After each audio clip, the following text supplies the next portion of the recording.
Welcome. In today's video, I will be showing you how to update your product prices in bulk using AdLister.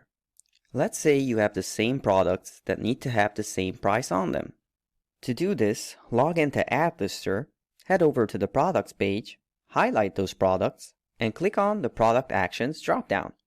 From the dropdown, select the option Bulk Update Price.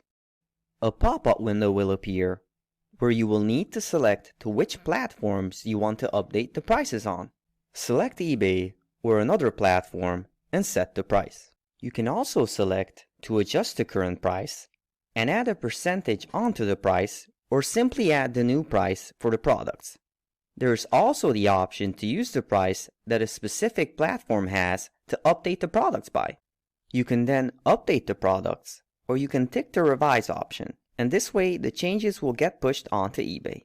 If you just click on the update button, do not forget to highlight again these products and revise them with the price option, so the changes reflect on eBay as well. I hope this video was informative for you, and thank you for watching. If you're interested in AdLister and all its features, feel free to go over our library of videos, visit our websites in the links below, and also don't forget to like the video if you found it useful, and subscribe to our channel if you want to stay up to date with future videos.